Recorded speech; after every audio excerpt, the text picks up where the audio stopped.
નમસ્કાર દર્શક મિત્રો, અમારી ટીમ આજે આવી પહોંચી છે સોમા તલાવ ઓલાના શોરૂમ પર, જ્યાં ગ્રાહકો સાથે મોટાભાગે તો એમની સાથે બહુ કડવા અનુભવ થયા છે અને 3 મહિનાથી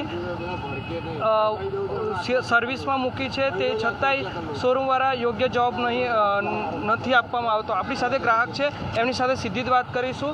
તમારી સાથે શું ઘટના બની અને શું કહેશો? છેલ્લા 4 મહિનાથી ગાડી શોરૂમમાં સર્વિસ સેન્ટરમાં મૂકેલી છે. આપણે ઇવન કન્ઝ્યુમર કોર્ટમાં બી કેસ કરેલો છે. જ્યારે પણ શોરૂમમાં જઈએ ત્યારે કે ઉપરથી પાર્ટ્સ નથી આવતા, અમે શું કરીએ? અને ઉપર વાત કરીએ તો કે અમારી પાસે કોઈ સૂચના છે નહીં, જ્યારે પણ આવશે ત્યારે તમને લગાવવામાં આપશે. એ રીતે 4 મહિના ખેંચી નહીં ગયા છે. ટીલ ડેટ કશું કોઈ રિપ્લાય આવ્યો નથી અને કોઈ રિસ્પોન્સ મળ્યો નથી. તમે કન્ઝ્યુમર કોર્ટમાં બી ગયા છો? કન્ઝ્યુમર કોર્ટમાં કેસ કરેલો છે. ઓનલાઈન મારો મેલ પણ પડેલો છે. મારી પાસે 17-18 મેલ છે. એ લોકો પણ એમની કાર્યવાહી કરી રહ્યા છે અને એ લોકો તરફથી પ્રત્યુત્તર આ જ આવે છે કે ઓલામાંથી કોઈ રિસ્પોન્સ અમને મળતો નથી. તમને કેવો અનુભવ થયો?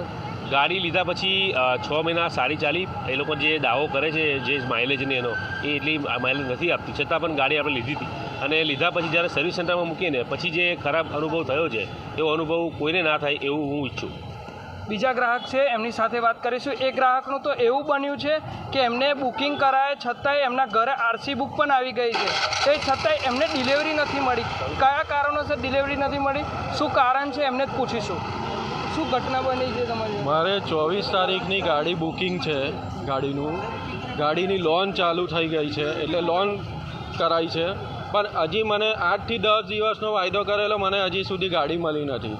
અને બીજું કે મારે આરસી બુક આવી ગયો છે, રજિસ્ટર નંબર પ્લેટ આવીને પડી છે, પણ હજી એ જ વાયદા ચાલે છે કે 3-4 દિવસ લાગશે, 3-4 દિવસ લાગશે. આ 3-4 દિવસ એ લોકોના આવતા જ નથી. મારા 2 મુહૂર્ત નીકળી ગયા.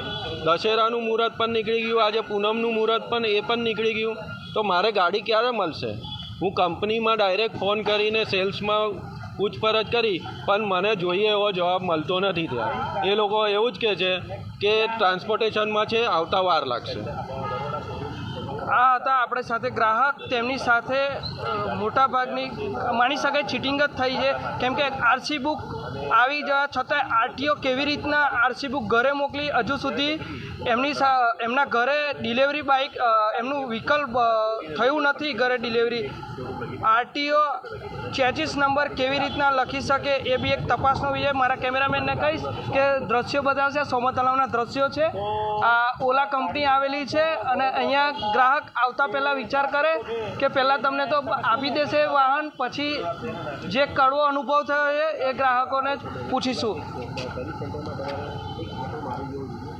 આશા ન્યૂઝ ગુજરાતી સાથે મિતેશ તડવી, નરેશ વંજારા સાથે, વડોદરા.